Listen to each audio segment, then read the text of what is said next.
This podcast replay is brought to you by East Coast Public Adjusters. And folks, there's only 9 months left to reopen that IRMA claim. Get that free inspection. Don't settle for less. Call East Coast Public Adjusters, 855-GET-ECPA. That's 855-GET-ECPA. All right, let's talk to Michelle Kaufman. We do it every week here on the program.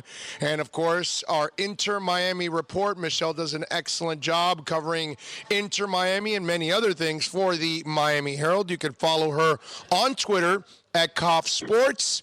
Michelle, how are you doing? Good. Big news today is the schedule was just released at noon, 2 hours ago. What is that honking? Well, that's an alarm that's going off, and I think they're trying to find the key for the alarm so they can turn it off, and then we can, do the broadcast without an alarm. Ignorance is bliss. I know it's exciting that the news is coming out, but I didn't expect this kind of reception. Well, they're celebrating the new schedule for Inter Miami right now. They're honking because they know that Inter's going to bring the cup home in 2020, baby. That's what it's all about. It's a beautiful That's right. thing. They want the whole league to hear. They want the whole league to know. Okay. So they've got the schedule out. I know that in the schedule they're opening up against Los Angeles. What more can you tell us about the schedule? Right. Well, the schedule, some things that will be of interest to fans here regarding the home games. Number one, people, including me, who are worried about traffic, driving up from Dade to the Lockhart site, during the week or whatever. There is good news for that. The vast majority of the home matches are going to be on weekends. Only three matches are going to be midweek. So, there's only 3 times that we're going to have to deal with rush hour traffic to get to the games. Why are we such wimps? Why are we such? What's the big deal? I mean, give me a break. I don't mind that. I know. I don't mind that. Neither do I. What's the big deal? And you and I come from way south. What's the big deal? Right. No, I don't mind. I don't mind that they did that. I'm glad they did that. I don't mind weekend games. I'd rather have the games on the weekend. Yeah, of course. But I mean, it's not a big deal. It's not a big deal if you got to go a couple of Wednesdays up there. Come on. It's not the end of the world. Right. No, there's going to be 3. Right. There will be 3 midweek games. The rest will be on weekends. Mm-hmm. Also, the other thing is they took the summer weather into consideration. And so all of the Inter Miami matches during the months of June, July, August, and September are going to be at night. So I think there may be one that's at 3 o'clock, but actually all of them are at night during those months. So there will be. Do you agree with that? There won't be the hot, oppressive time. It's going to be night matches in June, July, August, and September will all be night matches. Do you agree with that? Yes, I totally agree with that. I don't. Because at night you're less likely to have rain and you're less likely to have scorching heat. Oh, damn it, the rain. You got me on the rain. I can't argue with you anymore. We can't have this discussion anymore. You won. All righty, I'm done. No, you know why? Because Because I want you to use the heat to your advantage. That's why. No, I know that. I know, because they train in the heat and so Yeah. they get better equipped for the heat. Yeah. They're not. They're going to do it at night and weekends. Okay. They didn't ask your opinion. No, they didn't. As far as other big home matches, obviously the opener is March 14th. That's their home opener. Then other big home games are they will have a visit from the reigning MLS champion, Seattle Sounders. Circle your calendar. Friday, August 28th. Nice. Friday, August 28th against Seattle Sounders at home. NYCFC on Saturday, July 18th. Okay. Toronto, which is in the MLS Cup final, Saturday, April 25th. And there's going to be an opportunity for a really fun road game to Orlando. They're trying to come up with a name. Somebody was calling it Flora Derby, which is not a bad one, Flora Derby. Okay. Friday, July 10th. Inter Miami at Orlando, which is going to be a big rivalry. Orlando City and Miami are already talking smack to each other. So we'll see. In LA, they call it El Tráfico. Like instead of El Clásico, they call it El Tráfico. Right. LAFC against LA Galaxy. So when Miami plays Orlando, they're trying to come up with some name, Turnpike related or Florida related or whatever. The Turnpike Tussle. The Turnpike Tussle. The Turnpike Tussle. Turnpike Tussle. Okay, that's not bad. That's not bad. The other thing I wanted to mention is that Inter Miami will have 17 games on national TV, which I believe is the most in the league. 17 on national TV between ABC, ESPN, Fox, FS1, and Univision. 17 games of theirs, of the 34, will be on national TV. Well, now, wait a minute. So is this the league anticipating that they're going to be really good and they're spending money and all of that? Because that's kind of odd that an expansion team would have that much exposure, or is that normal? You tell me. No, that's not normal. This is already being perceived as a glamour team. This is a team that already has. There's so much interest globally in the launch of this team, much more so than the launch of. I mean, no one in Europe or Asia is talking about, or in South America is talking about the launch of Nashville. And I love Nashville. Nashville's an amazing city, and I'm sure they're going to have a fun team, and they're going to have a great local fan base. But Inter Miami's launch is being covered by the media globally. And so the league recognizes that. This is a high-profile team before it even started, before it even has a coach, before it has its designated players.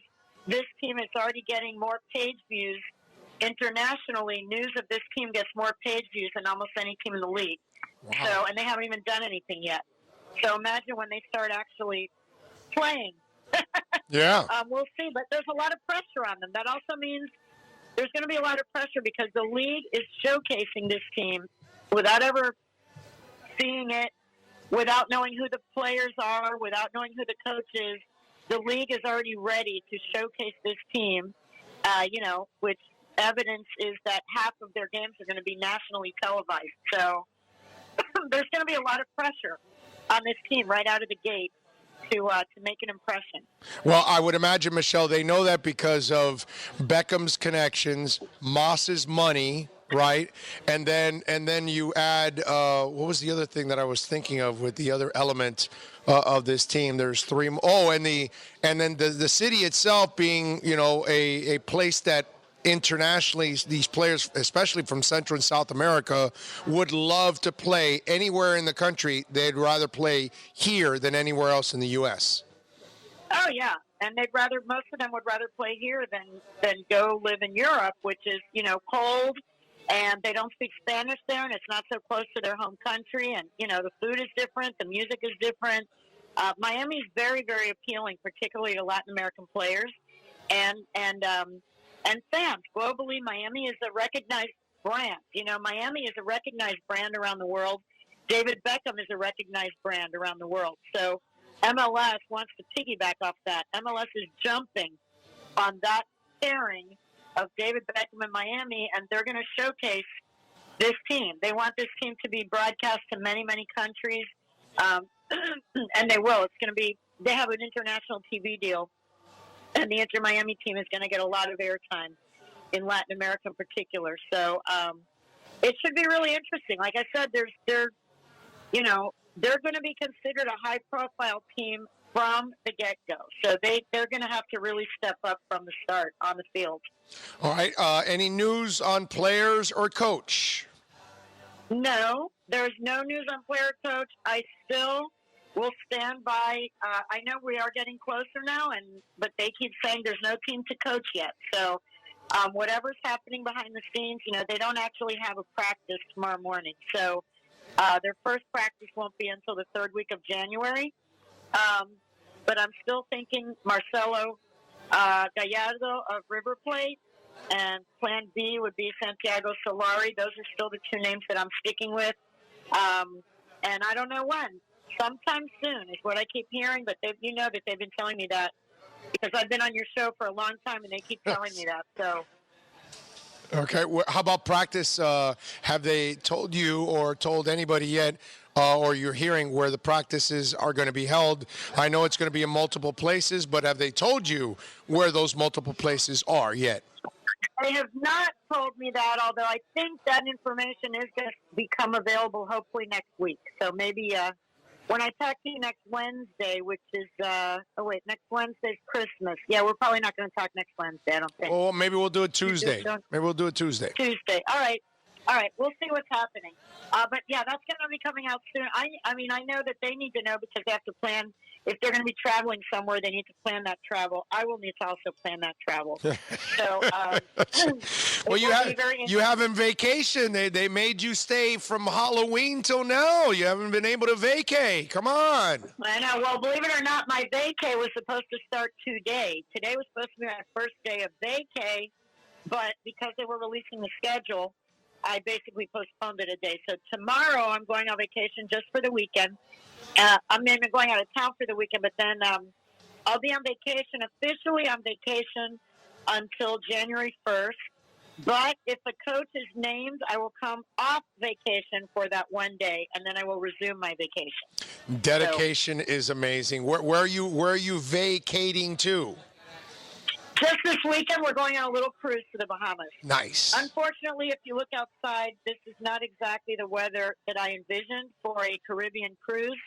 But I figure, you know what? It's going to be rainy and crappy here, and it's going to be rainy and crappy on the boat. So if I have to be somewhere in bad weather, why not be on a cruise ship? Oh, yeah. Please. Drink in hand, hanging out by. Do you gamble? Do you do a little blackjack, craps? What do you do any kind of gambling? I'm a slot machine person. I do like the roulette wheel. Okay. So, yeah, Dave and I have played blackjack, but we're not great at it, but we know how to do it. If we get really brave, maybe we will. Does Dave play poker? He's not a poker player. He's more of a blackjack player than poker. Okay, because I could see him actually kicking everybody's ass in poker, making everybody laugh, get their minds off the game, and then he's just smoking you. Just the entire time. That would be good. I bet he could. I bet that would be good. You know how Dave would dominate the table, and then he'd get everybody's attention. Then they're not paying attention to the cards, and he's walking away with all the chips. I'm telling you. There you go. That sounds good. Yeah. That sounds fun. But yeah, we'll have fun. Whatever it is, it is what it is. But I had in my mind bright blue sky and, sitting out by the beach in the Bahamas, but I don't know. It's not looking that way. Did you ever watch the show How I Met Your Mother? No. Well, I'm forgetting her name now, the one with the red hair. But she was also in Buffy. But anyway, there was a scene where it was actually a two-parter where they were out for a wedding, and she said, well, while I'm there for the whole weekend, I want a drink in hand. And so throughout the whole two shows for those 2 weeks, she would just take out her left hand, and out of nowhere, a hand would come out and hand her a drink. That's what needs to happen to you throughout the entire boat. Every time Michelle takes out her hand, the mysterious hand comes out with a drink and just hands it to you. And that's it. Oh, my God. And I'll come back weighing 300 pounds. So the boat will start sinking on the way back if I drink that much. I don't know. The alcohol, it seems to kill me more than even food. When I can eat the same meals, but when I have a couple of drinks, it always shows up in the middle section. Oh. All right, so then water then, I guess. Plenty of water. Well, hydration. I'm not going to just do water. I'm not going to go on a cruise and not have any drinks. Okay, but no, you got to do that. You got yeah. The best thing about those cruises is when you get the unlimited pass for drinks. And you only buy one because you can actually get it for you and Dave. You know what I'm saying? You take turns with the thing. You know what I'm saying? So that's we got one of those, and that thing was heaven. That was. Oh, that sounds good. That sounds fun. Oh, yeah, it should be fun. Just a little weekend, and then we have relatives coming to stay with us for a couple weeks, and so I took the time off. And like I said, if they name a coach, I will come out of vacation for one day, cover that, and then go back into vacation. Then once the new year starts, University of Miami basketball plays Duke on January 4th here in Miami, so that's going to be a big game. And, my daughter goes to Duke, and she's here for winter break. So She will be in the stands wearing her Duke stuff, even though deep down she's also a UM fan. But right now, Duke supersedes UM, especially in basketball for her. And Dave will be wearing UM, and I will be neutral. I'll be covering it from press row. There you go. I like that. Michelle, one more thing before I let you go. What do we know about their preseason? What kind of, are there any games, any international matches that they're friendlies like that they would bring in? What do we know about the preseason for Inter outside of training camp that we still don't know where they're going to hold those practices? Yeah, well, I think part of the decision of where they're holding it is where they can have games and where they can find opponents. So, yeah, there definitely will be preseason games. They could end up pairing up with another MLS team, somewhere in Central Florida or something like that. If the other team is having a camp and they're having a camp, they've talked about there's a potential of traveling, perhaps even out of the country, maybe to play. But definitely they could travel out of state or even possibly out of the country to face some opponents. So, yeah, they definitely will play, a few full-on preseason games, not just scrimmages or whatever. There will, especially with this team. I mean, they don't even know each other. They have to start to gel as a team before they play their first game on. Their first game is March 1st at LAFC, which won the Supporters' Shield last year, the best record of the league. They broke every scoring record. They broke every record, and everyone expected actually that they were going to win the whole thing. That's a team that Miami is opening up against on ESPN on March 1st. So that is a huge opening game for an expansion team that's never even had a practice together. So that's a really, really big test. So the preseason is going to be extremely, extremely important for this team. All right. Well, now one last question now for sure. Here's something that very few of us care about. I'm one of them. You're not going to get a lot of questions about this. When do we find out about the USL team, the players, the coach, the name, all that other stuff? How about for the USL team? All I know is that the USL team, what I do know is only that they announced that they're going to start playing March 27th. So that I know. I think their home opening game is going to be March 27th, or their opening game is March 27th. As far as names of players, I don't know that yet. Coach, I don't know that yet either. Somebody mentioned something to me about Jermaine Jones, believe it or not. His name somehow came up, from the U.S. national team. Yeah. Apparently I think he's been coaching, I don't know if some USL team somewhere in California. His name came up to me the other day. So I don't know if there's any truth to that, but the name Jermaine Jones and Inter Miami came up, and I don't believe it would be for the actual coaching job, but maybe for the USL team, maybe. Is Jim Rooney still the coach in Boca? He is. Jim Rooney's still around. Jim Rooney's around. Maybe he'd be interested. Go steal Jim Rooney, man. Bring him to the USL team. Come on, baby. How about Ray Hudson? Why don't we go all the way? Ray won't do it anymore. Ray's done. Plus, that knee is giving Ray a little issue there. I don't know if Ray would enjoy pacing the sidelines at this point. But God, Ray was so good. Ray was so good, man. He was so much fun. That was a lot of fun. But this is going to be fun too. I mean, I think this is really going to be a lot of fun. And like I said, the league is counting on them to be a big-time player and to, spread the tentacles of the league around the world and particularly to Central and South America. So there's going to be a lot of pressure on this franchise from top to bottom. Well, it's going to be a lot of fun. I'm with you. I cannot wait for both seasons. And you know what? I'm also excited for Miami FC being the USL, but, you and me and a few other people are going to care about that. But I'm going to keep up with the USL teams, too. I think it's going to be awesome that we're going to have every level of soccer here in our backyard from here on out, and we're going to have the structure that we've all been looking forward to in this country. That's the one thing that we're finally getting there, that we finally have the model, not all the way because we don't have promotion and relegation and all that, but at least somewhat with the Division 1, 2, and 3 like type models that we see in other parts of the world. We finally have gotten to that point. Right. No, it'll be fun. I mean, I think the Miami FC is a great move for them.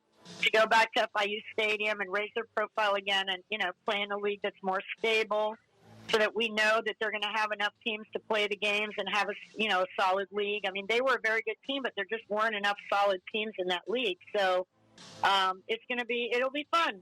We're definitely going to have a lot of soccer here. No doubt. And they kept losing teams to the MLS. Follow her on Twitter at Kauf Sports and catch her exceptional work, as always, at the Miami Herald website or, of course, at your doorstep. Michelle, as always, you are the best. Thank you for taking some time. Great to talk to you. All right, we'll talk then maybe on the 24th. You got it. All right, there you go. Okay. Michelle Kaufman. Thank you. There we go. All right, bye. Awesome. Okay. Michelle is great. We love having her on, and I can't wait for the soccer teams to start.